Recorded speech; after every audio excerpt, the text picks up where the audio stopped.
Bonjour à toutes et à tous et bienvenue dans ce webinaire Acto que nous proposons à l'ensemble de nos entreprises adhérentes, mais également à l'ensemble des collaborateurs d'Acto et plus largement à toutes les personnes qui seraient intéressées par la problématique de l'illettrisme dans le monde du travail.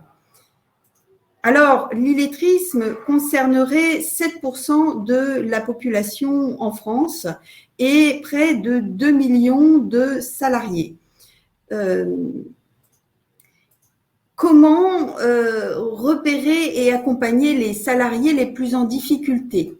Quels sont les impacts que les situations d'illettrisme ont sur l'entreprise?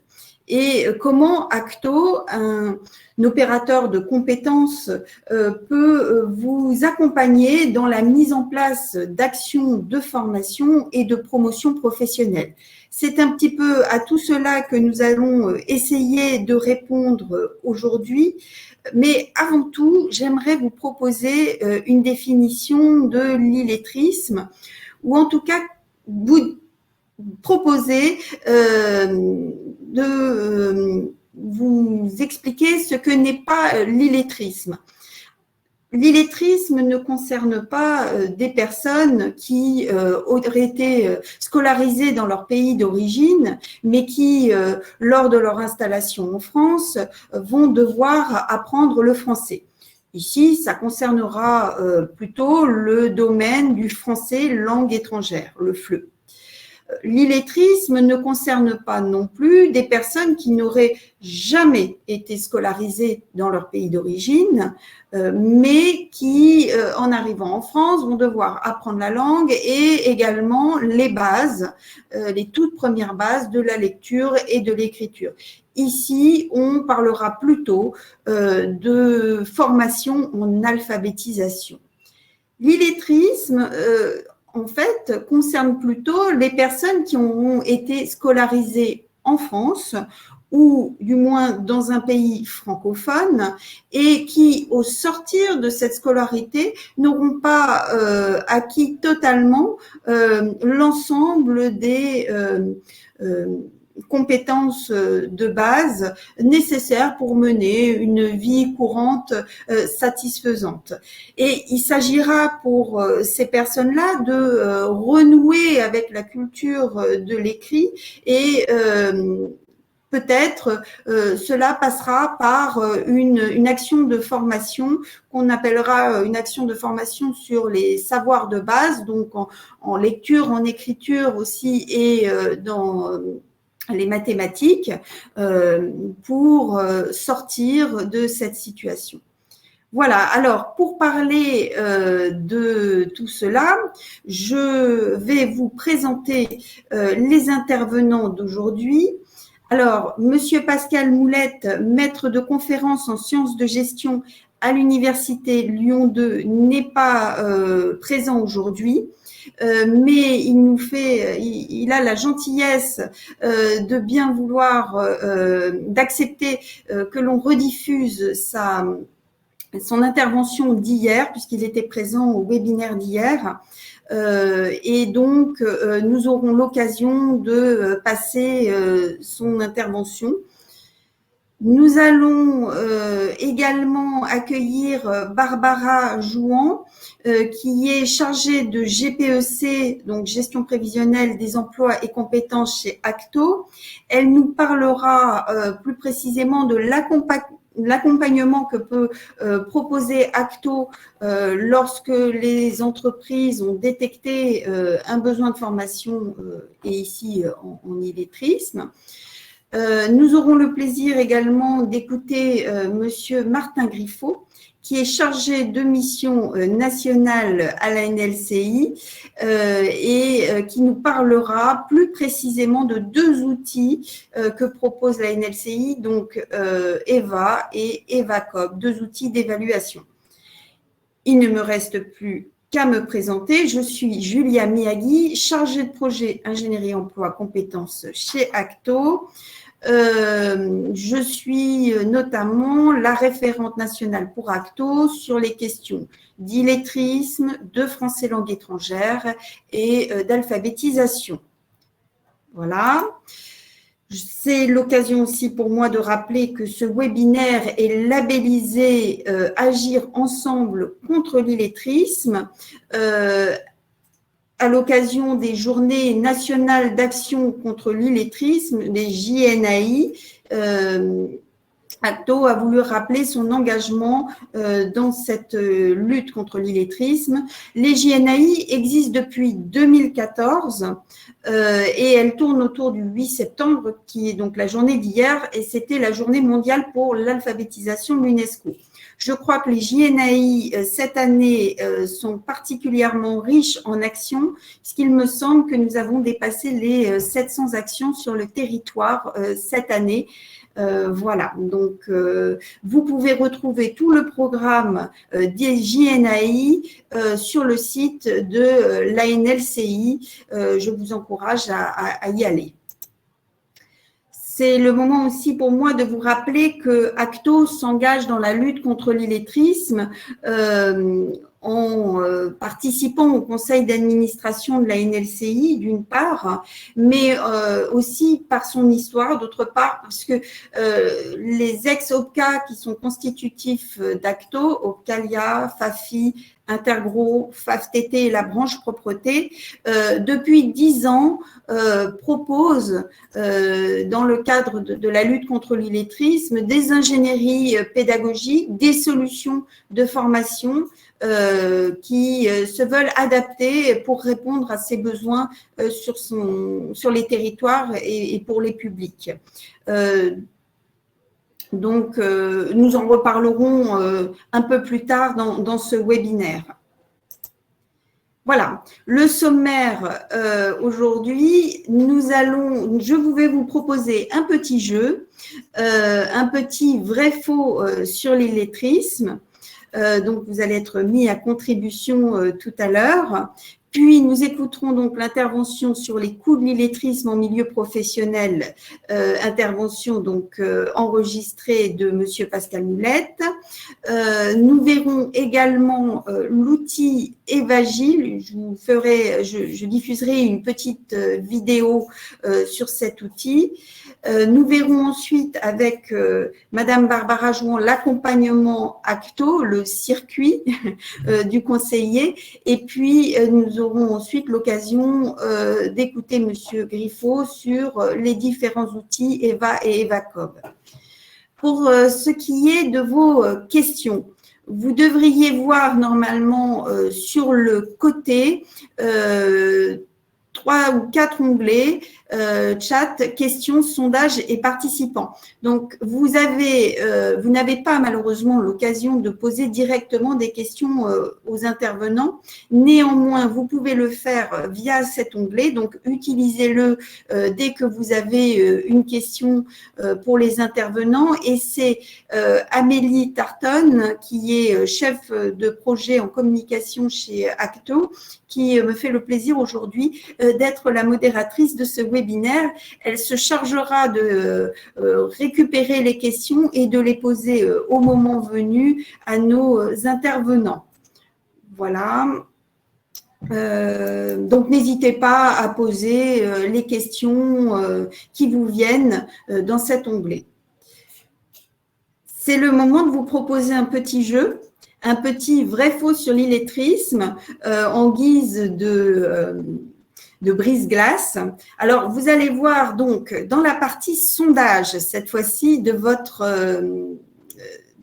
écran, 4 affirmations que vous voyez également sur la diapositive. Ce sont 4 affirmations sur l'illettrisme et à vous de nous dire si, selon vous, ces affirmations sont vraies ou fausses. Alors, la première affirmation est plutôt simple, c'est pour voir si vous arrivez à manipuler l'outil, le logiciel Livestorm. Mais je vais tout de même la lire. Si on ne sait pas lire et écrire, on ne peut pas travailler. Alors, vous pouvez dès à présent soumettre le vote sur la partie sondage.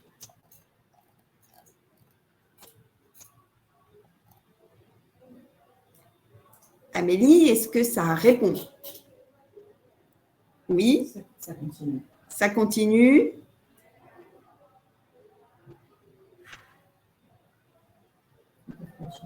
Alors maintenant, je vais vous proposer la deuxième affirmation qui est un peu plus difficile.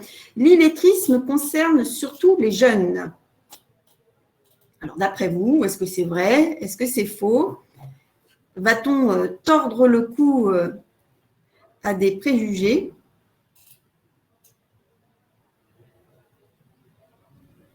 Je vous propose maintenant l'affirmation 3. 35% des personnes en emploi rencontrent au minimum une difficulté avec le numérique.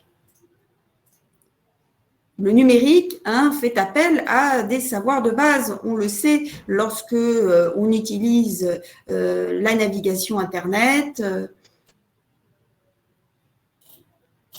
lorsqu'on utilise des logiciels. Je vous laisse y répondre. Et ma toute dernière affirmation, toutes les branches professionnelles sont concernées.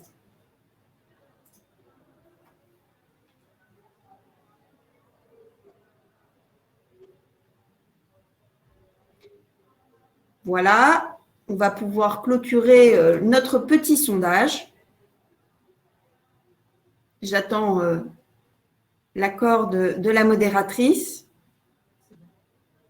qui me dit « c'est bon ». Alors, nous allons voir maintenant les réponses à ce sondage que voici. Alors, si on ne sait pas lire et écrire, on ne peut pas travailler. Bien évidemment, vous avez été une grosse majorité à répondre correctement. C'est faux. D'ailleurs, c'est l'occasion pour moi de vous rappeler que 51% des personnes en situation d'illettrisme sont en emploi. Courte majorité, mais une majorité tout de même. Lorsque on affirme que l'illettrisme concerne surtout les jeunes, eh bien là, c'est faux également. En réalité, dans les statistiques, 53% des personnes en situation d'illettrisme ont plus de 45 ans. Alors, ça ne veut pas dire non plus que les jeunes générations ne sont pas concernées par l'illettrisme. À l'affirmation 3, 35% des personnes en emploi rencontrent au minimum une difficulté avec le numérique. Vous avez été aussi majoritairement à répondre vrai et vous aviez raison. En fait, cela peut porter sur la recherche d'informations, comme je l'ai indiqué tout à l'heure, quand on navigue sur Internet, évidemment, mais aussi sur la communication. On pensera à tous ces moyens de communication que l'on a aujourd'hui à notre disposition et notamment pour certains pour télétravailler, et puis aussi les logiciels tels que Word ou Excel qui font appel à du raisonnement mathématique, à de l'écrit, etc. À l'affirmation, toutes les branches professionnelles sont concernées, cela est vrai également. Et d'ailleurs, la transition est toute trouvée pour vous rediffuser l'intervention de Monsieur Pascal Moulette qui nous a donc parlé des coûts et des impacts de l'illettrisme sur l'entreprise. Donc, nous allons tout de suite diffuser son intervention. Bonjour à tous et merci Julien pour cette introduction. Donc, je suis effectivement enseignant-chercheur à l'Université Lumière Lyon 2, plutôt spécialisé en droit du travail et gestion des ressources humaines, et je travaille sur cette thématique de l'illettrisme en milieu professionnel depuis de très nombreuses années. Donc effectivement, pour reprendre et pour refaire la tradition avec ce que l'on sait aujourd'hui sur ces problématiques d'illettrisme en entreprise, on sait que globalement, les entreprises peuvent avoir beaucoup de difficultés à traiter de ces thématiques, parce que les retours sur investissement ne sont pas forcément très faciles à évaluer, parce qu'on n'a pas forcément le temps de mettre en œuvre des dispositifs qui pourraient être adaptés, parce que c'est pas le bon moment, parce qu'il y a d'autres priorités, donc on a un certain nombre de problématiques aujourd'hui dans certains milieux professionnels qui font que ce sujet n'est pas forcément aujourd'hui prioritaire pour une direction des ressources humaines ou pour un certain nombre de managers. Donc ça c'est un premier point. Ce que l'on sait aussi, c'est que comme vous l'avez signalé à l'instant, tous les secteurs d'activité sont touchés, certains plus que d'autres, mais aucun n'est épargné. Donc effectivement, si on reprend certains éléments plutôt statistiques pour vous indiquer que on est sur un taux général d'illettrisme de 7% de la population. Voilà, on voit que on a certains secteurs d'activité comme l'agroalimentaire, comme le BTP, comme les activités liées à la personne, comme l'industrie, comme l'agriculture, comme la pêche, qui sont particulièrement touchés par les problématiques d'illettrisme. On a d'autres secteurs d'activité, hôtellerie, restauration, bar et transport, qui cumulent des problématiques d'illettrisme et de français langue étrangère. Donc, je vous rappelle, français langue étrangère pour des personnes qui n'auraient pas été scolarisées en France. Donc, on a des secteurs qui, oui, sont plus affectés que d'autres, mais globalement, l'ensemble des secteurs d'activité est touché et on a des secteurs qui sont aujourd'hui particulièrement en tension, en particulier par rapport aux exigences du numérique et par rapport à toutes les évolutions que vous pouvez prévoir en matière de digitalisation de vos activités. Donc, ça rend particulièrement important, effectivement, cette problématique de l'illettrisme. On sait qu'il y a des métiers qui sont, a priori, plus touchés que d'autres, dans certaines catégories professionnelles, sur certains statuts, dans certaines fonctions, les personnels de l'hygiène et de la propreté, par exemple, les personnes de l'entretien, des ouvriers, des employés de l'industrie, en particulier quand il y a une forte mécanisation, robotisation, numérisation des activités, les personnes du service à la personne, les personnes des transports, etc., etc. Je ne vais pas tous vous les lister, mais vous voyez que finalement, il y a peu de secteurs d'activité qui échappent à ces problématiques. Et même quand on est dans des secteurs d'activité à fort niveau de qualification, je ne sais pas, avec des centres de recherche et développement, par exemple, on a forcément des activités support, des activités de service dans lesquelles on peut avoir des salariés qui sont en souffrance par rapport à ces problématiques. Donc, deuxième point, effectivement, que l'on sait, c'est qu'aucun secteur d'activité n'est épargné. Troisième information, on sait depuis un certain nombre d'années que les salariés en situation d'illettrisme vivent assez mal leur situation professionnelle.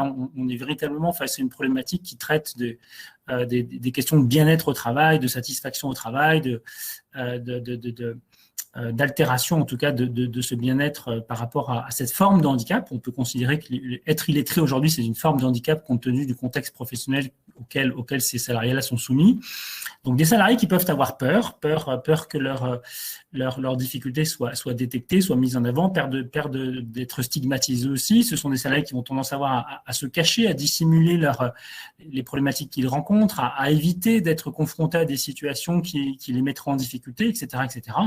Tout ça par manque de ressources, par manque de connaissances, par manque de savoir, par manque de capacité d'apprentissage, par manque d'entretien régulier de leurs connaissances et de leurs compétences. Donc, on sait que ce sont globalement des salariés qui mobilisent beaucoup d'énergie pour essayer d'être efficaces, comme l'a rappelé Julia, 51% des salariés en situation d'illettrisme sont en emploi, donc ils assurent leur emploi tout en étant effectivement, évidemment, en grande difficulté par rapport à un certain nombre de sujets de situations de travail.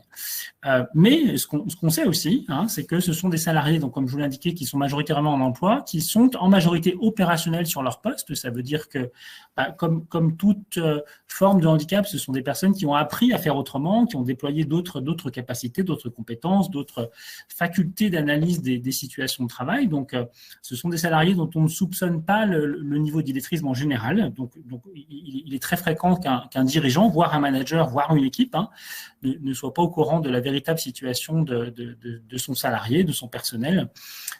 Et ce sont globalement des salariés qui sont en grande difficulté dans un contexte de changement. Ça veut dire que tant qu'il ne se passe pas grand-chose en matière d'évolution des métiers, d'évolution des postes, d'évolution des équipes, d'évolution de l'organisation du travail. Donc, tant que vous ne révolutionnez pas un petit peu le contexte professionnel dans lequel évoluent ces salariés, eh bien, ils arrivent à déployer suffisamment d'intelligence situationnelle pour être en capacité de bien exercer leur emploi. Donc, c'est quand nous avons des projets de modernisation, des projets d'évolution de l'organisation du travail. Voilà, vous prévoyez de passer un certain nombre de salariés à distance. Si vous êtes dans une logique de télétravail, ce sont des salariés qui peuvent être très en difficulté par rapport à l'utilisation des postes informatiques, par rapport à cette nouvelle façon de procéder et de réaliser les activités.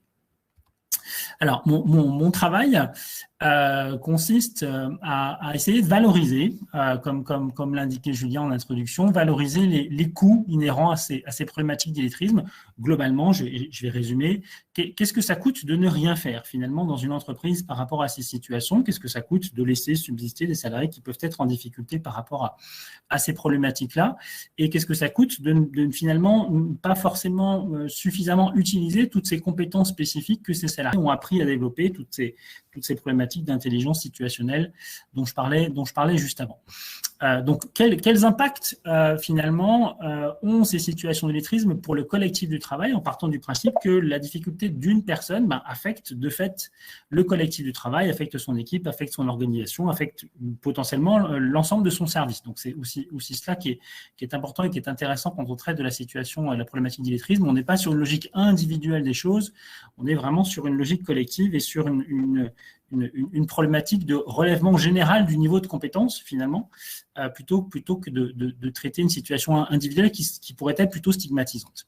Alors, on sait que ces situations d'illettrisme peuvent être étudiées à partir de différents signaux faibles. On a effectivement des salariés qui sont en difficulté face aux exigences des emplois et du numérique, ça a été dit précédemment. On a des salariés qui s'aménagent des zones de sécurité, qui vont faire en sorte de finalement bien réaliser leur travail alors qu'elles sont en difficulté par rapport à ces savoirs de base.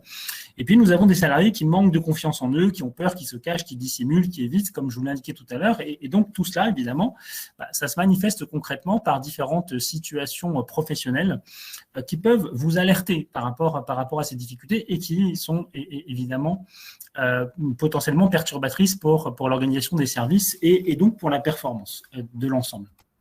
Alors, je vais vous les détailler un tout petit peu, ces problématiques-là. Donc, des salariés qui manquent de confiance en eux, qui ont peur, qui se cachent. Quelles sont les manifestations concrètes de ces situations? Eh bien, on constate, on sait, nos observations nous amènent à aujourd'hui pouvoir dire que ce sont globalement des salariés qui ne prennent pas d'initiative. Voilà, ce sont des salariés qui ne vont pas se mettre en avant, qui ne vont pas prendre part forcément à tout ce qui se passe au niveau de réunion, qui vont avoir du mal à s'impliquer dans des projets, qui vont parfois être des freins à des innovations, à des projets d'amélioration, en partant du principe que tout ce qui va perturber leur quotidien, la zone de sécurité qu'ils ont pu s'aménager, va être source de perturbation, de dysfonctionnement pour eux. Et donc, ce sont des salariés qui vont avoir du mal à prendre de l'initiative, à gagner en autonomie, à évoluer aussi bien que ce que vous pourriez espérer compte tenu de l'évolution de chacun. Ce sont des salariés qui également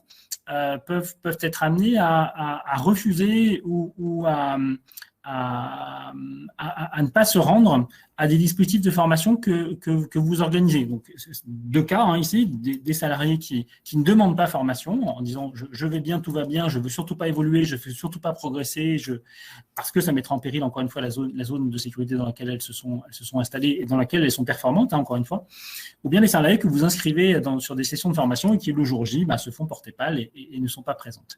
Ce sont par ailleurs des salariés dont on sait qu'elles peuvent être très souvent absentes en particulier quand elles estiment qu'il y a un risque par rapport à leur situation. Je vous donne quelques exemples. Quand on annonce qu'il va y avoir des visites externes, quand on annonce qu'il va y avoir un audit, quand on annonce qu'il va y avoir un nouveau salarié qu'il va falloir accueillir, etc., tout cela, ce sont autant de situations qui peuvent mettre en péril, encore une fois, cette zone de sécurité qu'elles ont pu se construire et qui peuvent venir les perturber par rapport à ces situations. Et puis enfin, et comme je vous l'indiquais tout à l'heure, ce sont des salariés qui ont une très forte inquiétude face à tout type de changement. Donc, changer d'espace de travail, changer des horaires, changer de chef, changer d'outil de travail qui plus est, etc., etc. Eh bien, tout cela, ce sont forcément des sources de perturbations qui génèrent du stress, qui génèrent de la peur, qui génèrent aussi de l'absentéisme. On peut être dans une espèce de cercle vicieux par rapport à tous ces éléments-là. Et donc, on a des manifestations concrètes de ces problématiques-là, avec des gens qui ont du mal à suivre l'évolution de la structure, qui s'absentent, pour lesquels il peut y avoir un turnover relativement important ou qui surréagissent quand un projet de modification de l'organisation du travail est proposé. Donc, premier cas de signaux faibles. Deuxième signaux faible des salariés en difficulté face aux exigences des emplois et du numérique, évidemment. Vous êtes, j'imagine, tous dans des organisations qui ont tendance à évoluer pour gagner en productivité, en rentabilité, pour rester concurrentiel, pour vous adapter ne serait-ce qu'aux nouveaux outils de travail qui sortent sur vos domaines d'activité. Et donc, ces éléments qui amènent à des évolutions au sein de l'organisation et des espaces de travail, évidemment, ça génère des erreurs, voilà, des défauts, des problématiques de production, de sous-productivité, avec des salariés qui n'arrivent pas à suivre des consignes, des salariés qui vont moins vite que prévu, des salariés qui vont pas donner satisfaction par rapport au cahier des charges que vous allez pouvoir leur proposer. Ça, c'est un premier point. Des salariés également qui vont chercher à contourner cette difficulté en sursollicitant. Alors, je sursollicite mes collègues, je sursollicite mon manager, je sursollicite d'autres services pour compenser cette difficulté. Voilà, je ne sais pas faire, je suis dans l'incapacité de faire et donc je vais demander à quelqu'un d'autre de m'aider, je vais demander à quelqu'un d'autre de prendre en charge à ma place. Donc, on a par exemple un certain nombre de glissements de fonctions qui sont très souvent observés dans le cadre de ces situations. On a aussi au travers de ces problématiques et de ces caractéristiques-là, pour le collectif, encore une fois, c'est très important, l'impression pour une équipe d'être constamment en sous-effectif parce qu'on doit pallier les difficultés d'une personne, de deux personnes, de trois personnes. Et l'une des manifestations concrètes, ça peut être qu'une équipe est amenée à faire des heures supplémentaires alors qu'il n'y a pas forcément de surcharge de travail. Mais comme certains salariés sont particulièrement en difficulté et comme on a institutionnalisé, si vous voulez, un système de compensation des difficultés des uns et des autres, c'est tout le monde finalement qui se met en difficulté, c'est tout le monde qui se retrouve à faire des activités qui ne sont pas forcément inscrites dans sa fiche de poste. Et puis, une incapacité aussi, évidemment, à évoluer aussi favorablement que vous pourriez le souhaiter et à répondre aux nouvelles exigences, en particulier par rapport au numérique. Le numérique, l'informatisation, la digitalisation, ce sont véritablement des mouvements dans les organisations qui aujourd'hui mettent en grande difficulté ces salariés. Troisième type de signaux faibles, donc je vais revenir sur les salariés qui s'aménagent des zones de sécurité pour vous donner ici quelques exemples. Ce sont traditionnellement des salariés qui vont chercher à contourner leurs difficultés, par exemple en créant leurs propres outils de travail. Donc, parfois, vous pouvez être surpris parce que quelqu'un n'a pas tout à fait respecté la procédure, n'a pas tout à fait respecté les consignes, parce qu'elles ont créé un référentiel qui leur est propre, par des dessins, par des symboles, voilà, peu importe. Mais donc des salariés qui vont chercher à compenser, à faire correctement, en étant efficaces, mais en n'appliquant pas tout à fait les consignes de travail que vous avez pu leur fournir.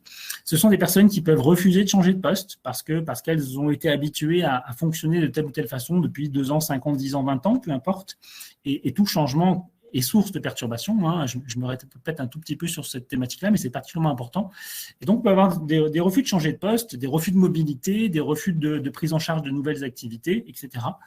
On est souvent face à cette forme de blocage quand on est manager, quand on est en responsabilité d'un service face à ces salariés qui sont en situation d'illettrisme.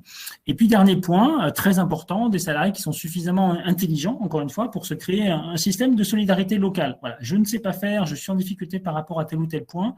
Qui va pouvoir m'aider? Qui va pouvoir prendre en charge cette activité à ma place, ou alors qui va pouvoir, je ne sais pas, remplir le cahier de consigne à ma place, faire ma relève à ma place, écrire sur un document à ma place, remplir mon tableau Excel à ma place, etc. etc.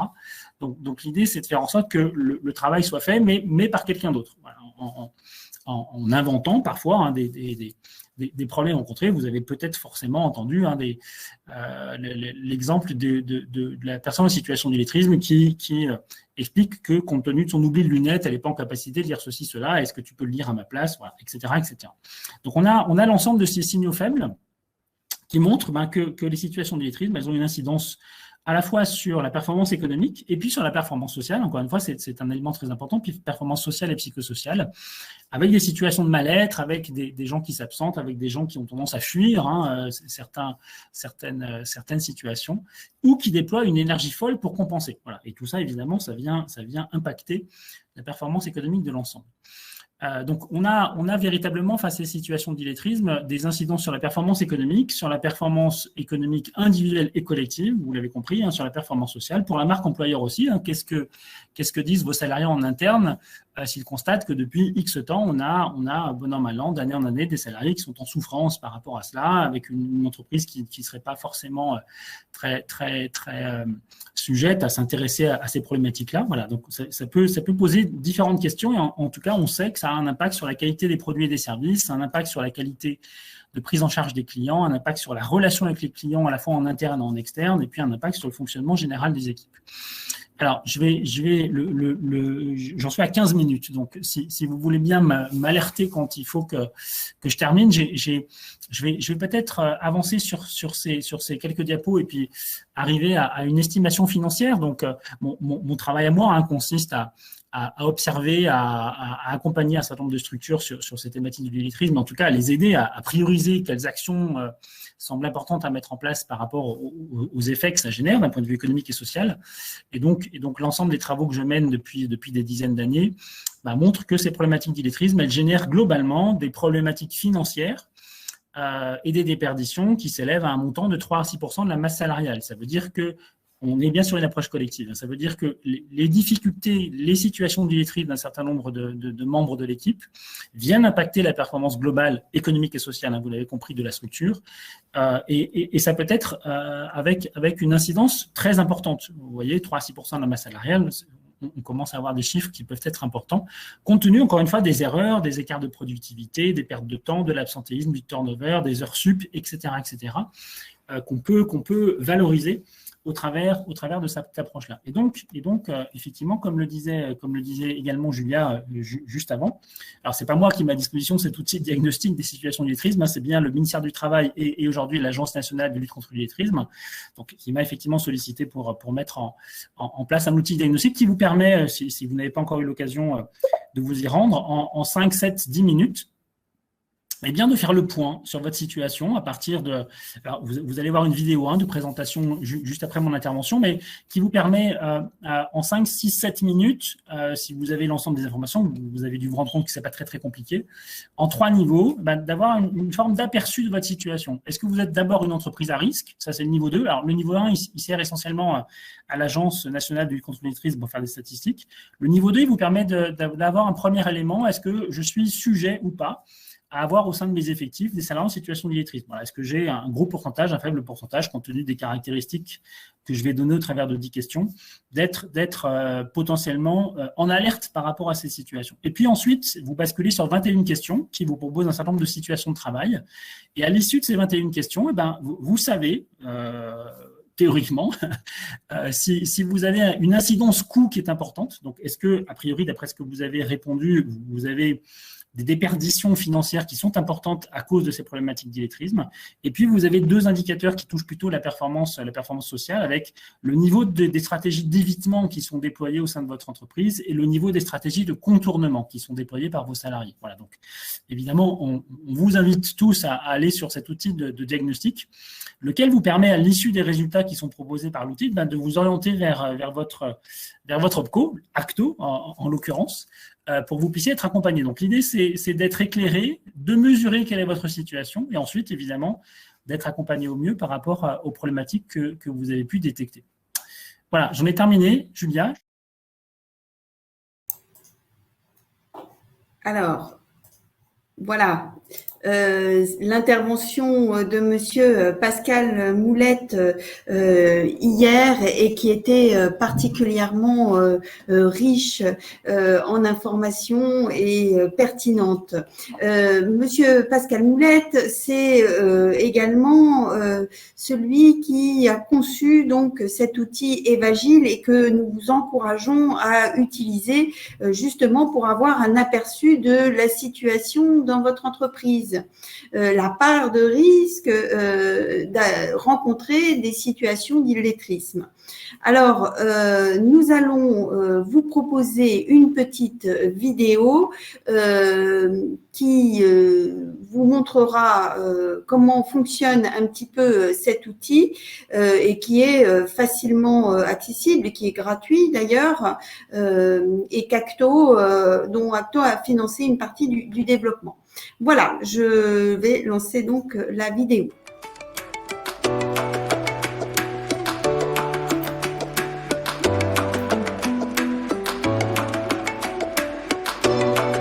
L'illettrisme est un phénomène invisible qui est bien souvent difficile à repérer dans les situations de travail.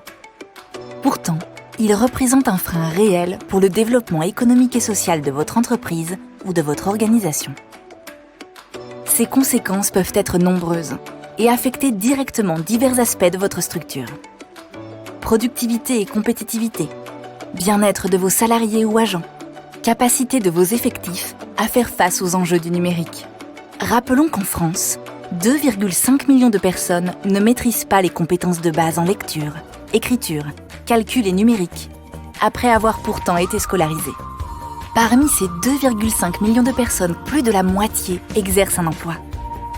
Pour vous permettre d'évaluer l'ensemble de ces risques, la NLCI a développé l'outil Evagile, une plateforme numérique et gratuite de diagnostic des risques liés aux situations d'illettrisme en milieu professionnel. Evagile vous permet de réaliser un diagnostic complet en moins de 5 minutes. Simple et intuitif, l'ensemble du process se complète en 3 étapes. Contexte, caractéristiques de mes salariés ou agents, politique de gestion des ressources humaines. Une première série de questions me permet de mesurer concrètement les risques d'illettrisme au sein de mon organisation et d'obtenir un premier résultat. J'ai 10%, 25%, 50% ou 75% de risque d'avoir des situations d'illettrisme dans mon organisation. Mes résultats et leur explication détaillée me sont remis pour que je puisse aller plus loin, agir et réagir. Des situations de travail concrètes me sont proposées pour mesurer les effets de ces risques sur ma performance économique en termes de temps perdu, défaut de qualité, glissement de fonction, bien-être de mes personnels. En fin de diagnostic, Evagile me redirige automatiquement vers mon opérateur de compétences ou vers la NLCI pour faciliter la prise de contact et la mise en place de solutions adaptées à mon organisation.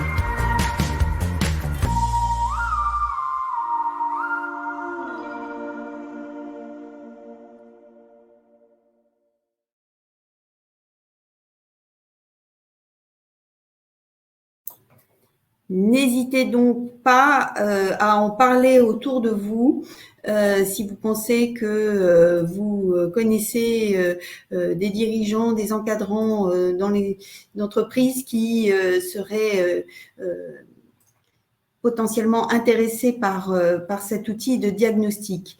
D'ailleurs, cet outil de diagnostic nous pose la question de ce qui se passe ensuite, puisque vous avez entendu dans la présentation, lorsque vous avez terminé le diagnostic, on vous redirige soit vers le site de la NLCI, soit vers le site de votre opérateur de compétences.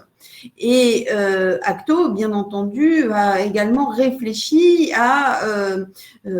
au circuit qui pouvait être proposé lorsque vous contactez votre conseiller Acto. Et c'est d'ailleurs Madame Barbara Jouan qui va nous en parler plus précisément aujourd'hui. Barbara, bonjour. Bonjour Julia, bonjour à tous. Donc Barbara Jouan, chargée de gestion prévisionnelle, emploi et compétences au sein des entreprises. Alors plus particulièrement aujourd'hui, j'accompagne les entreprises du secteur de l'hébergement et de la restauration en Normandie. Donc mon travail, ça va être essentiellement d'accompagner les entreprises dans le développement des compétences de leurs salariés, de détecter leurs besoins. Mon expertise n'est pas comme celle des autres conseillers Acto, c'est pas précisément l'illettrisme, mais bien la connaissance d'un territoire, d'un secteur d'activité ou de plusieurs secteurs d'activité et des partenaires emploi-formation qui vont pouvoir contribuer à l'accompagnement des entreprises. Alors, comment se passe la démarche d'un conseiller? Comment le conseiller peut accompagner les entreprises qui auraient détecté des situations d'illettrisme? Eh bien, la première étape de son accompagnement, ça va être de mener ce qu'on appelle le prédiagnostic ACTO. Alors, qu'est-ce que le prédiagnostic? Eh bien, c'est un questionnaire que le conseiller soumet aux dirigeants de l'entreprise ou à un manager et qui va permettre d'obtenir une photographie de l'ensemble des besoins de l'entreprise à un instant T. Donc, au cours de ce questionnaire, le conseiller va pouvoir questionner le dirigeant sur sa stratégie, sur ses besoins à plus ou moins long terme. Et il va aborder avec lui l'ensemble des questions touchant aux enjeux emploi-formation. Alors, quel type de situation rencontre-t-on? Alors, il faut savoir d'abord que toutes les entreprises que nous rencontrons aujourd'hui n'ont pas réalisé le questionnaire, l'autodiagnostic Evagile. J'espère qu'à désormais, ce sera parmi les pratiques courantes, puisque ce sera facilitant pour le conseiller. Aujourd'hui, les conseillers, lorsqu'ils vont en entreprise, ils découvrent des situations dans lesquelles l'entreprise fait face, par exemple, à un développement de nouveaux marchés ou à un développement de la concurrence ou une nouvelle organisation liée à des évolutions des outils de travail, comme le recours grandissant au numérique, par exemple. Et à partir de là, on va pouvoir questionner la question des compétences, en fait. Est-ce que les compétences des salariés sont en adéquation avec ces nouveaux enjeux que l'entreprise connaît? Voilà. Une fois qu'on a fait ce point de situation, cet état des lieux avec le dirigeant, on va pouvoir dresser un plan d'action, proposer un plan d'action à l'entreprise. Ce plan d'action, il est vraiment individualisé, c'est-à-dire que chaque entreprise est unique, chaque équipe est unique, et donc il n'y a pas de plan standard. Donc on va devoir proposer quelque chose qui sera vraiment adapté à la situation, au contexte, et on va tenir compte à la fois de la problématique rencontrée par les salariés en tant que tels, mais également des impacts que ça va pouvoir avoir sur l'organisation de travail. Une situation d'illettrisme, comme le disait tout à l'heure Monsieur Moulette, peut générer des conséquences importantes sur les collaborateurs, par exemple, qui vont compenser, qui vont du coup prendre une part du travail du collègue ou qui vont faire des heures supplémentaires. Ça peut avoir un impact sur donc la productivité, sur les performances générales. Donc, le plan d'action que le conseiller va dresser va tenir compte de tout cela. Qu'est-ce qu'il peut proposer, le conseiller? Il peut proposer de donner un certain niveau d'information, dans un premier temps, à l'entreprise via des sites Internet, par exemple, des brochures, etc. Donc, Acto a mis à disposition un certain nombre d'informations sur son site, mais également l'ANLCI. Donc ça, c'est pour un premier niveau d'information. Dans un deuxième temps, le conseiller va pouvoir mettre l'entreprise, le dirigeant, en relation avec des experts, donc des experts au sein d'Acto, mais également des experts au sein d'associations. Ça peut être également une mise en relation avec des partenaires comme des organismes de formation qui vont prendre le relais du conseiller. Alors, ce relais, ça va être de réaliser peut-être un positionnement du salarié qui est concerné par la situation d'illettrisme. On va mesurer les besoins de ce salarié et proposer un parcours de formation. Parmi les parcours de formation, M. Moulette l'a expliqué tout à l'heure, de même que Julia, il y a des situations très, très diverses et ça, c'est le conseiller et l'organisme de formation qui vont conjointement l'analyser.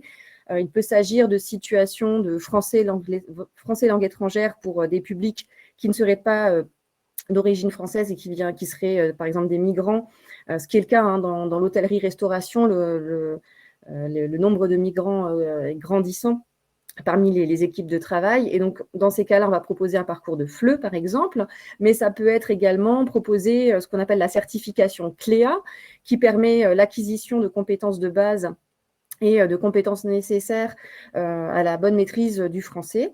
mais également de calcul numérique, etc. Donc, le CLEA qui est une réponse très souvent adaptée pour ce genre de situation. Ça peut être des diplômes spécifiques, des diplômes professionnels. Enfin, voilà, donc des organismes de formation qui vont savoir, à partir d'un positionnement, comment accompagner au mieux le salarié. Enfin, dans l'accompagnement que peut proposer le conseiller, dans ce plan d'action, ça peut être l'accompagnement PCRH. Donc, c'est ce que vous voyez là, le petit encadré bleu dans votre schéma. Alors, en quoi ça consiste, l'accompagnement PCRH? Donc, PCRH, c'est pour prestation de conseil en ressources humaines. Eh bien, en fait, le conseiller va détecter un besoin assez large par rapport à la situation d'illettrisme, c'est-à-dire qu'il va identifier les impacts sur l'organisation de travail. Il va voir que le manager va avoir besoin d'être plus largement accompagné, de même que les collaborateurs, pour être outillés, pour être mieux informés sur les impacts, les conséquences de l'illettrisme. Et à ce moment-là, le conseiller va préconiser l'intervention d'un cabinet RH qui est référencé par Acto et qui va prévoir des journées de diagnostic et d'accompagnement au sein même de l'entreprise pour pouvoir accompagner l'ensemble des personnes impactées par cette situation d'illettrisme. L'accompagnement PCRH n'est pas forcément une réponse régulière, enfin en tout cas qui va être préconisée dans un premier temps. Il n'y a pas de systématisation, voilà, de la PCRH. Par contre, effectivement, c'est bien au cours du pré-diagnostic que le conseiller va pouvoir identifier si oui ou non elle est adaptée dans cette situation. Et donc, encore une fois, c'est un prestataire extérieur qui intervient au sein même de l'entreprise. Alors, la question que peuvent se poser les entreprises, c'est quel est le coût? Encore une fois, là, le conseiller va proposer des solutions, des plans d'action, mais en même temps, va prévoir la question du financement. Qu'il s'agisse des parcours de formation, qu'il s'agisse de la PCRH, c'est au conseiller d'informer l'entreprise sur l'impact financier que cela peut avoir. La PCRH, elle fait partie c'est une prestation qui fait l'objet d'un cofinancement avec les ex-directs, les DREX maintenant, et qui, pour la plupart des entreprises, est intégralement prise en charge. Donc ça, c'est important puisque pour l'entreprise, c'est quand même quelque chose qui va permettre d'accompagner la globalité de l'organisation et qui ne va pas avoir un impact financier trop lourd pour elle. Concernant les formations, il y a différents dispositifs qui vont permettre de les financer. L'entreprise peut recourir à ce qu'on appelle le plan de développement des compétences, donc c'est l'accès aux fonds mutualisés de l'OPCO, et qui vont permettre de prendre tout ou partie en charge la formation. On peut également faire appel à ce qu'on appelle le FNE, donc le Fonds national pour l'emploi, notamment en cette période de crise, qui est un fonds qui permet une prise en charge à 100% ou voire un petit peu moins des formations suite à l'impact de la crise sanitaire. Ça peut être également des dispositifs, toujours pareil, dans le cadre de cofinancement. Et ça peut être enfin le CPF, donc le compte personnel de formation. Je vous ai parlé tout à l'heure du CLEA. Le CLEA étant une certification reconnue et enregistrée au répertoire spécifique, elle peut faire l'objet d'un financement dans le cadre du CPF. Donc voilà, différentes solutions existent. L'entreprise n'est pas seule, n'est pas démunie lorsqu'elle détecte une situation d'illettrisme. Donc le premier réflexe qu'elle peut avoir si jamais elle a vu des signaux qui pouvaient l'alerter, c'est de faire l'autodiagnostic Evagile et puis d'appeler son conseiller qui mènera dans un premier temps le pré-diagnostic et lui proposera ensuite des solutions adaptées, qu'il s'agisse de tout ce qu'on vient de dérouler ou de l'accompagnement PCRH. Donc, n'hésitez pas, si vous avez des questions, pour que je complète un petit peu ces propos. Je suis à votre disposition. Et puis, sinon, Julia pourra s'en faire le relais. Oui, justement, je vais demander à Amélie, est-ce qu'on a des questions en particulier sur ce que vient de dire Barbara ? Oui, tout à fait. Alors, nous avons 2 questions. La première, c'est étant une ETTI, Acto intervient-il également pour les salariés en insertion?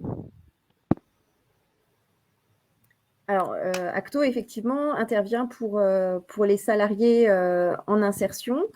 Après, il faut que l'entreprise, forcément, relève du périmètre de l'OPCO. Mais de la même façon qu'on va réaliser un pré-diagnostic pour les entreprises qui ne seraient pas ETTI, on va le faire également pour les ETTI. Donc, oui, ça va être la même démarche, effectivement. Merci beaucoup. Et la deuxième question, c'est est-ce que l'accompagnement PCRH est pris en charge quelle que soit la taille de l'entreprise?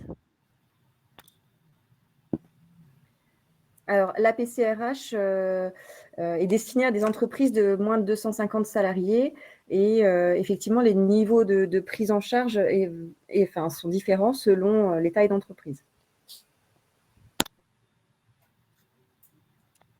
D'accord, merci beaucoup. Dernière question qui vient d'arriver. Quid de la fréquence du FLE ou illettrisme et du planning? Est-ce qu'il s'agit d'une journée par semaine ou plus? Alors moi, je ne suis pas sûre de bien comprendre la question. Justement, j'allais demander, est-ce qu'il s'agit du planning, du calendrier de formation? C'est ça la question, en fait, j'imagine. Moi, je suppose que oui, mais c'est vrai que la question n'est pas... Est-ce que vous pourriez... Ah, c'est-à-dire qu'il faut libérer le salarié. Ok, alors effectivement, pour avoir rencontré cette situation, alors plutôt dans le cadre du FLE en l'occurrence, le parcours a été adapté à l'entreprise. Il s'agissait d'une entreprise de la restauration, donc bien évidemment c'est toujours un petit peu complexe, puisqu'il faut soit libérer des journées, soit travailler pendant les périodes de coupure. Donc là, pour le coup, l'organisme de formation s'est adapté à la situation de l'entreprise. Est-ce que tous les organismes de formation le font? Voilà, je ne sais pas, mais c'est quelque chose qui se travaille conjointement entre l'employeur, l'organisme de formation et le conseiller Acto. C'est-à-dire que nous, on va alerter aussi l'organisme de formation sur le fait que le salarié est en emploi. Et donc, voilà, il va avoir des disponibilités plutôt en semaine et plutôt sur des temps de coupure ou sur des journées bien spécifiques. On ne va pas faire forcément un planning en positionnant le salarié sur des journées où il y a le pic d'activité, bien évidemment. Donc ça se fait en bonne intelligence. Et encore une fois, le conseiller connaît bien son territoire et ses partenaires, ses organismes de formation. Et voilà, il a cette capacité à échanger là-dessus. Est-ce qu'il y a d'autres questions, Amélie, peut-être Alors, donc il y a effectivement une deuxième question qui est en complément de la première sur les salariés en insertion. Je vais lire parce que c'est assez long. C'est-à-dire que nos salariés en insertion peuvent être orientés vers Acto, financement par CPF pour bénéficier d'une formation sur l'illettrisme. Est-ce qu'un groupe minimum doit être constitué? Est-ce qu'il y a une possibilité d'intervenir au sein de notre agence?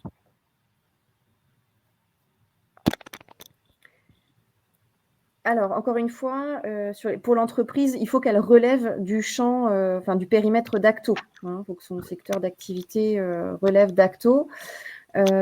Concernant les formations sur l'illettrisme et la taille d'un groupe, alors en fait, une personne qui est en situation d'illettrisme peut bénéficier d'un parcours individualisé et elle va se rendre dans un organisme de formation avec peut-être déjà un groupe constitué de salariés d'autres entreprises. Donc, ça peut être un parcours là individuel, tout comme on peut faire un parcours, on va dire, plus collectif. Si vous avez dans l'entreprise 4, 5 salariés qui sont concernés et que vous voulez positionner en formation en même temps, alors là, il y a quand même la question de l'organisation et de l'impact sur la production, ou je ne sais pas quel est le type d'activité, mais Voilà, donc si vous souhaitez que les 4-5 personnes soient formées en même temps et sur le lieu de travail, c'est quelque chose qui peut être convenu avec l'organisme de formation. On va faire alors ce qu'on appelle une formation intra-entreprise. Donc, ce n'est pas toujours évident de le faire, mais quand on peut le faire, pourquoi pas.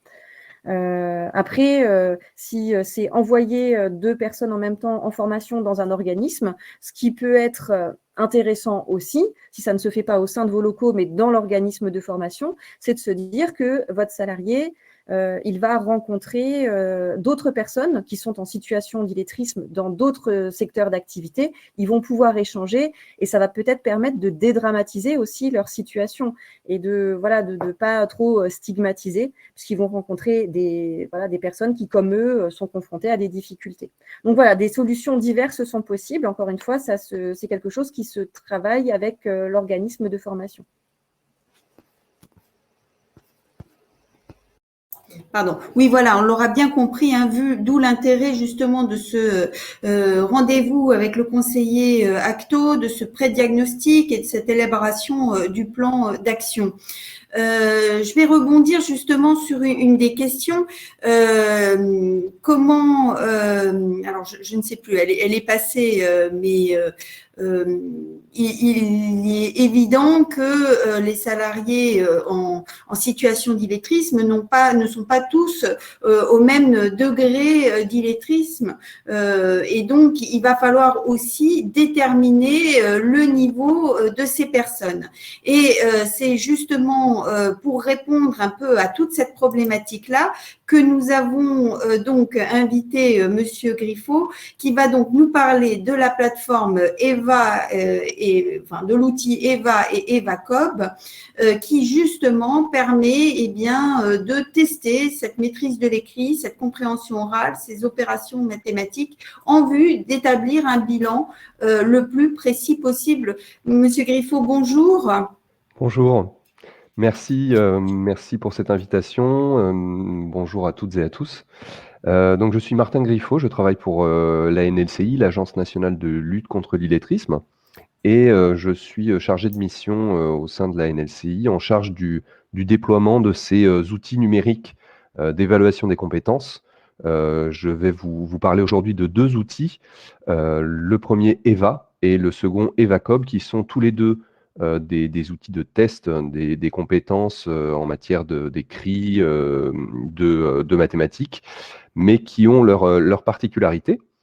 Alors, pour commencer, un point sur le contexte. Donc, à partir de septembre de cette année, la NLCI propose 2 outils d'évaluation des compétences. Alors, le premier, EVA, est un outil qui a été développé de manière indépendante par une start-up d'État, un outil qui est né dans le cadre du plan d'investissement dans les compétences et qui était porté par la direction interministérielle du numérique.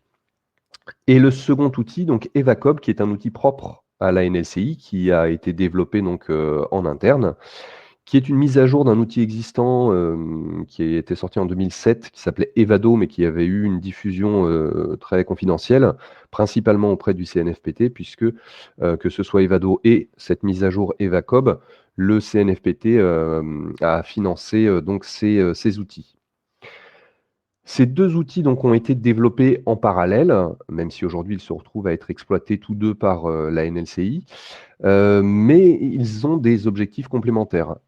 Pour EVA, l'idée c'était d'outiller les acteurs de l'orientation et de l'insertion, de permettre de réaliser des positionnements rapides des compétences de base et des compétences transversales, et de valoriser les compétences fortes. Pour EVACOB, on était également dans de l'outillage, des acteurs de l'insertion, mais aussi de la formation, peut-être plus spécifiquement pour la formation. Avec EVACOB, l'idée c'était de proposer un positionnement détaillé des compétences de base en littératie, numératie et compréhension orale. Donc littératie, c'est vraiment tout ce qui concerne la lecture, l'écriture. La numératie, donc les opérations mathématiques et certaines compétences liées de près ou de loin aux mathématiques.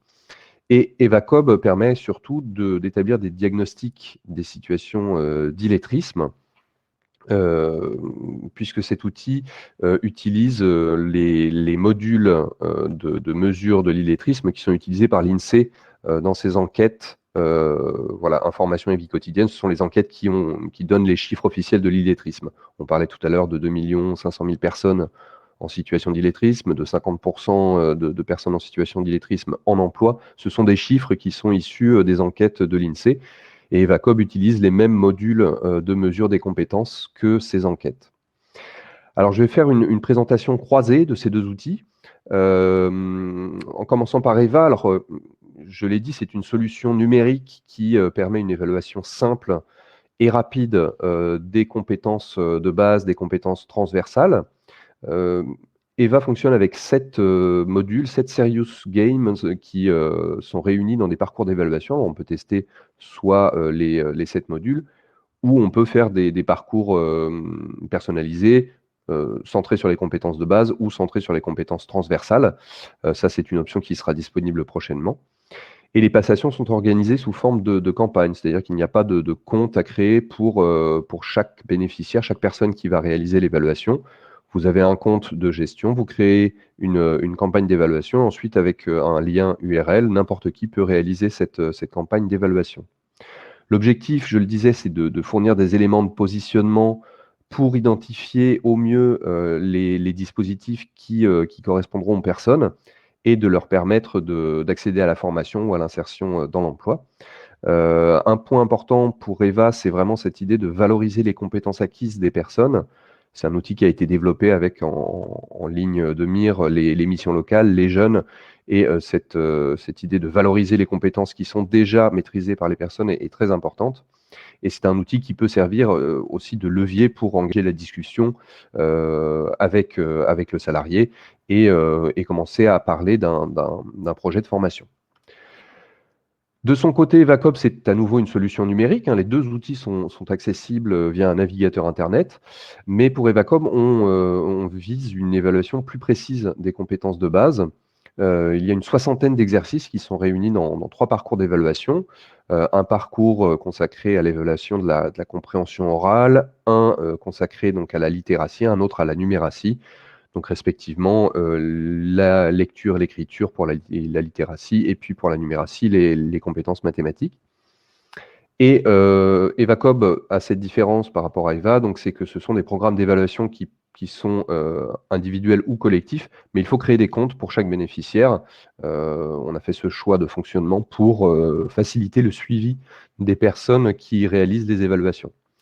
Et donc, avec cet outil, vous pouvez tester les acquis et les difficultés d'une personne. Vous pouvez établir un diagnostic assez précis et identifier donc les personnes en situation d'illettrisme qui pourraient bénéficier d'une formation au savoir de base.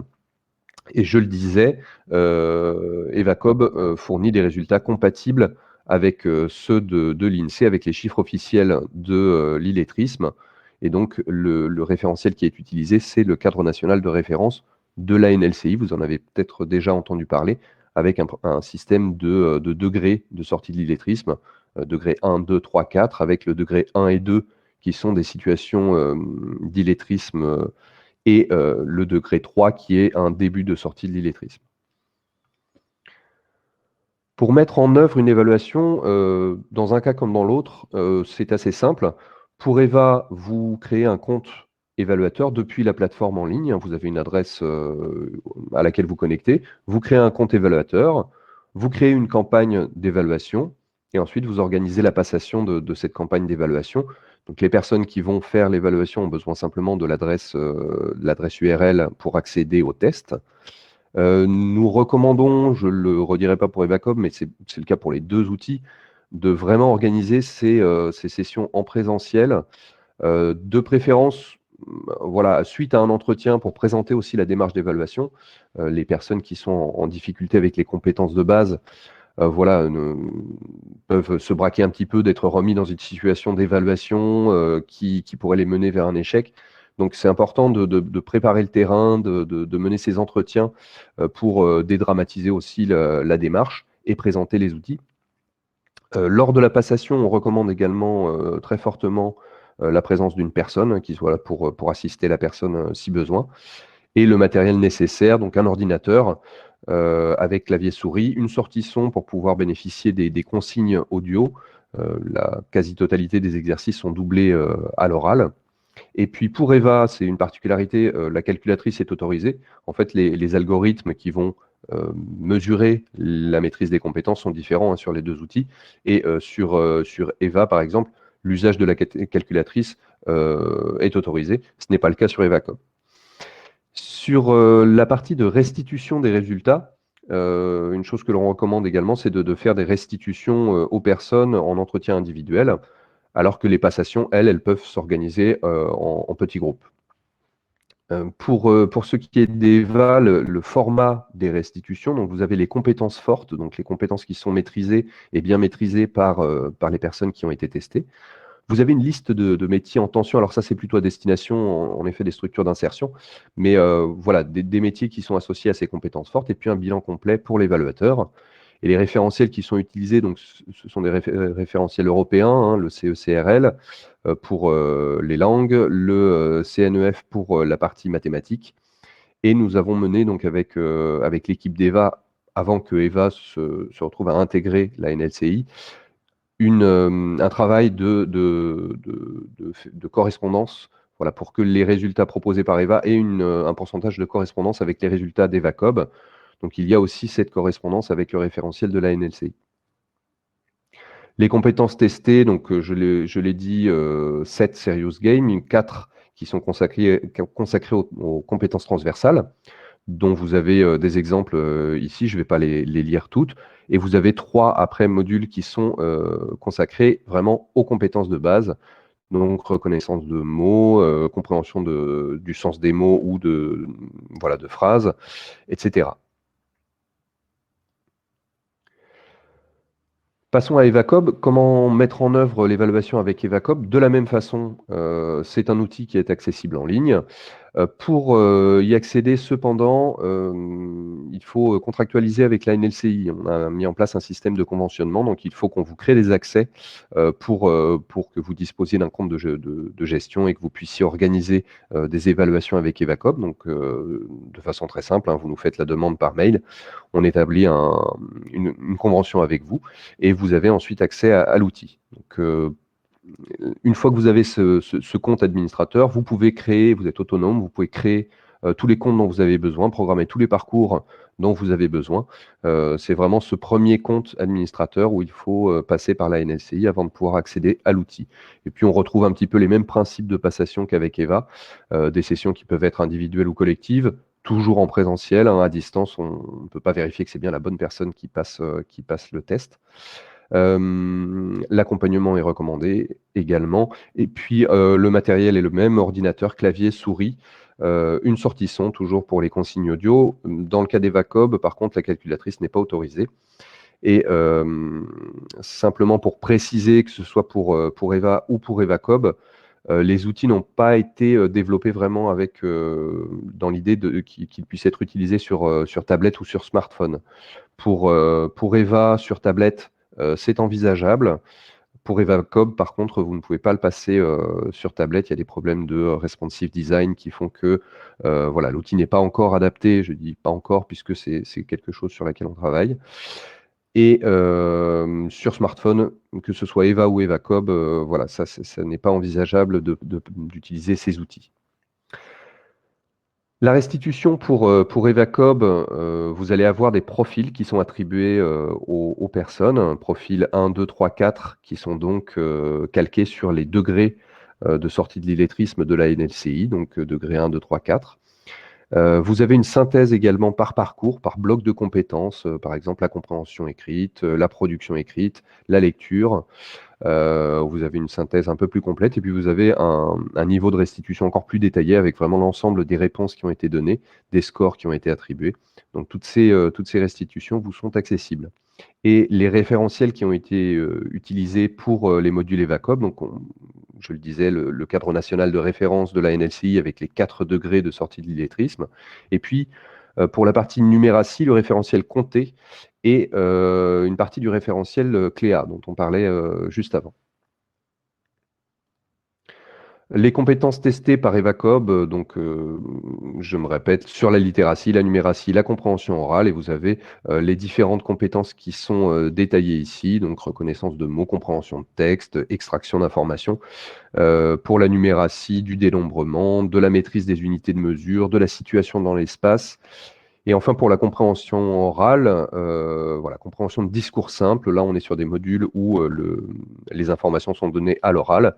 Et ce module de compréhension orale va permettre surtout de différencier les situations qui relèvent du français langue étrangère et des situations qui relèvent de l'illettrisme, puisque les personnes qui sont en situation d'illettrisme, voilà, le français est leur langue maternelle, n'ont pas de difficulté particulière avec la compréhension orale, alors que ça peut être le cas pour les personnes qui sont allophones et qui doivent apprendre le français.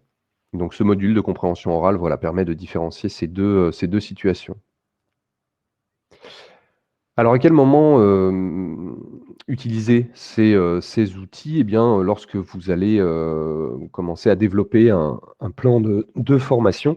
On en parlait tout à l'heure, l'outil Evagile va vous permettre d'identifier s'il y a un risque dans votre entreprise, si ce risque entraîne un coût.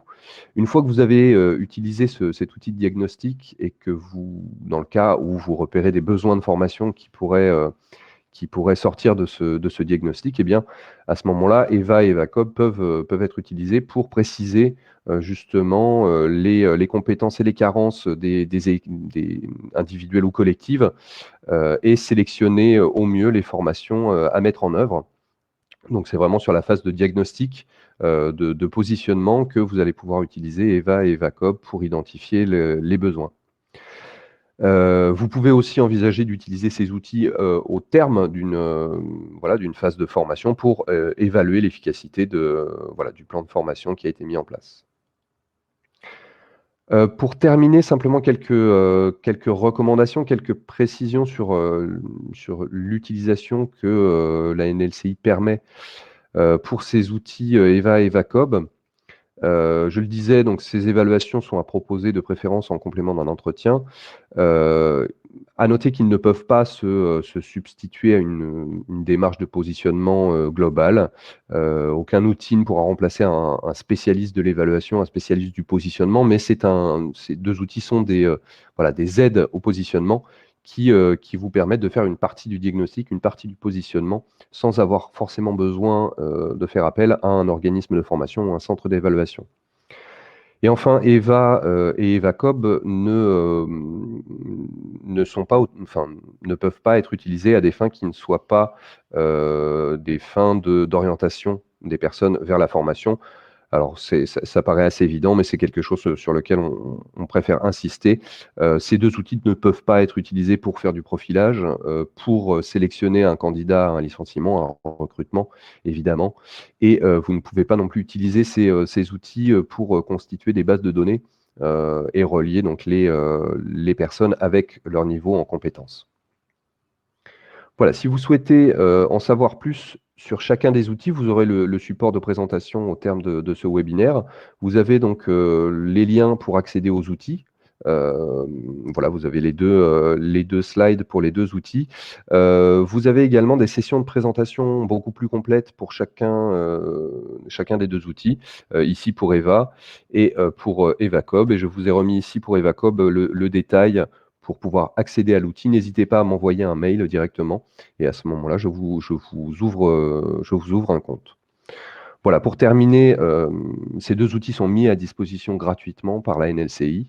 Le fait que nous ayons récupéré l'exploitation d'Eva au début du mois fait que ces deux outils vont être amenés à évoluer dans le temps. On va essayer de les améliorer au mieux, de recueillir un maximum de retours utilisateurs, de retours terrain. Donc, si vous avez des retours à nous faire en ayant utilisé ces outils, n'hésitez pas à nous les faire, puisqu'on est dans une démarche d'amélioration permanente de ces outils et d'essayer de proposer vraiment des solutions qui permettent un meilleur accompagnement des personnes en situation d'illettrisme. Voilà. voilà, vous avez ici mes contacts, le contact de mon collègue qui intervenait hier dans le même webinaire et qui a été à l'origine donc de ces outils numériques déjà depuis Evado et puis aujourd'hui avec Evacob. Donc n'hésitez pas à nous contacter. Merci beaucoup, Martin Griffo, pour ces explications. On voit des personnes qui disent que votre présentation est très pragmatique. Donc, c'est plutôt positif. J'ai une question pour vous. Pour une personne en situation d'illettrisme, quel est l'outil le plus simple d'utilisation? Est-ce que l'employeur peut les tester avant de les diffuser aux salariés concernés? Alors tout à fait, vous pouvez tester. Pour Eva, vous êtes autonome, vous créez un compte directement depuis la plateforme et vous pouvez tout de suite tester une campagne pour voir un petit peu à quoi ressemblent les tests. On est sur des évaluations qui sont vraiment dans la gamification, donc des serious games qui vont peut-être être un petit peu moins classiques dans les méthodes d'évaluation que l'est Evacob. Après, Evacob est quand même contextualisé dans des situations professionnelles. Les exercices ont été développés pour être le moins scolaire possible, puisque beaucoup de personnes en situation d'illettrisme ont des passés d'échecs scolaires, peuvent être un petit peu braqués avec ce genre d'évaluation sur table, de dictée, etc. Pour une personne en situation d'illettrisme, ça va dépendre en fait de la personne, de son âge, ça va dépendre de son appétence aussi avec les outils numériques peut-être. Le mieux en effet, c'est que vous les testiez. Encore une fois, Eva va être plus sur du pré-diagnostic assez rapide, où on va avoir aussi de la compétence transversale qui sera testée et une valorisation de ces compétences transversales. Sur Evacob, on est plus dans le dur, vraiment sur du diagnostic complet des compétences. Donc après, les deux outils peuvent avoir leurs intérêts dans certaines situations. Voilà, ça dépend un petit peu des personnes avec qui vous allez utiliser ces outils. Et du temps qu'on voudrait y consacrer aussi. Tout à fait. D'accord. Bon, alors, j'ai une dernière question. Un mode d'emploi est-il mis à disposition pour faciliter la restitution? Oui, alors pour Eva, vous avez une restitution qui est très travaillée. Enfin, vous avez toutes les explications qui apparaissent directement sur la plateforme au terme d'une évaluation. Et pour Evacob, on met à disposition donc un manuel et un certain nombre de ressources. En particulier, le cadre national de référence de la NLCI, où vous avez les détails qui correspondent aux différents profils attribués par Evacob. Donc toutes ces ressources sont disponibles aussi sur la plateforme via un menu annexe où vous pouvez consulter ces informations. À noter juste que pour Evacob, on travaille actuellement à améliorer toute la partie restitution pour que ce soit plus simple et plus rapide et que vous ayez l'information directement sur la plateforme, vous n'ayez qu'un clic à faire pour imprimer par exemple un compte-rendu. Ça, c'est un projet qui est en cours et qui devrait être finalisé d'ici la fin de l'année. Et pour la restitution avec la personne. Voilà, alors après, c'est aussi à vous de voir qu'est-ce que vous restituez aux personnes. Parfois, c'est simplement intéressant de faire le point avec elle et de lui dire que, de voir comment s'est passée l'évaluation, de voir si ça peut l'intéresser de rentrer dans une démarche de formation aux compétences de base. Pour ce qui est de l'exploitation des données de positionnement précises, c'est pas toujours utile de les restituer à la personne. Par contre, vous disposez de ces données et vous pouvez les transmettre, par exemple, à un organisme de formation ou à votre conseiller OPCO qui serait en relation avec un organisme de formation. Tout dépend après de comment vous allez amener ces évaluations. Comme je le disais, ça peut être en début de plan de formation, au moment du diagnostic des besoins. Pour ce que je peux dire sur la restitution. Ça dépendra après vraiment des personnes. C'est important de garder en tête que les situations d'illettrisme, il n'y a pas une situation d'illettrisme, il y en a autant qu'il y a de personnes. Elles peuvent venir de parcours de vie très, très différents. Donc, tout dépendra un petit peu de la volonté aussi de la personne de rentrer dans une démarche de formation. D'accord, merci beaucoup. Merci beaucoup pour l'ensemble de ces éclairages. Merci à vous. Alors, donc bon, on a plutôt répondu à l'ensemble des questions sur ces outils. Je vous rappelle aussi que Acto, eh bien, depuis longtemps, s'est engagé justement à promouvoir des actions de formation sur les compétences de base.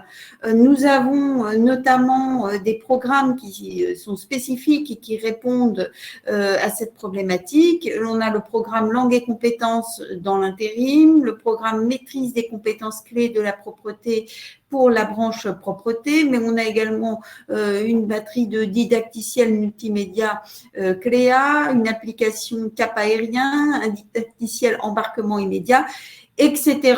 En fait, nous pouvons proposer bon nombre de parcours de formation, mais pour déterminer lequel sera le bon pour vos salariés, il faudra avant tout, vous l'aurez compris avec l'intervention de Barbara Jouan, prendre contact avec son conseiller entreprise Acto, parce que c'est lui qui saura véritablement vous informer sur la prise en charge de ces solutions et puis aussi sur les solutions qu'on peut apporter.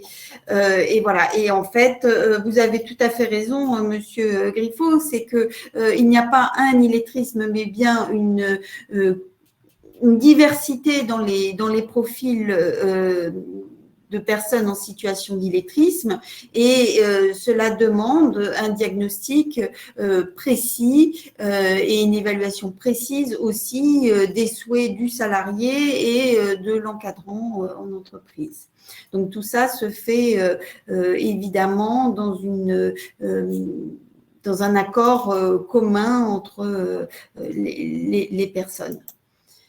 Je rappelle qu'Acto a une page internet qui est dédiée, j'ai vu qu'il y avait une question là-dessus, qui est dédiée à l'illettrisme et aux compétences de base. Donc, n'hésitez pas à aller sur notre site internet et à aller retrouver cette page, illettrisme et compétences de base. Il suffit de taper ces quelques mots pour retrouver assez facilement la page. Et puis, nous avons également un guide sur les compétences de base, donc là, avec des informations beaucoup plus fournies. Et là encore, vous allez le retrouver sur notre site lorsque vous taperez « Guide compétences de base » sur acto.fr. Voilà, ce webinaire est maintenant terminé. On a 5 minutes de retard, mais je souhaitais quand même remercier l'ensemble des intervenants d'aujourd'hui, Barbara Jouan et Martin Griffo pour la très grande qualité de leur intervention, ainsi que pour la rediffusion de l'intervention de Monsieur Moulette. Voilà, je souhaitais aussi remercier Amélie Tartonne pour son soutien infaillible pendant ce webinaire et également l'équipe d'informaticiens d'Acto, voilà, sans qui tout cela n'aurait pas été possible. Je vais terminer et conclure sur des images, de très belles images qui ont lancé la campagne des JNAI cette année, des images proposées par l'ANLCI et qui montrent des personnes qui sont sorties de l'illettrisme. Voilà, ça fait partie de la campagne Apprendre, c'est réapprendre à rêver. Voilà, très bonne journée et à bientôt. Au revoir.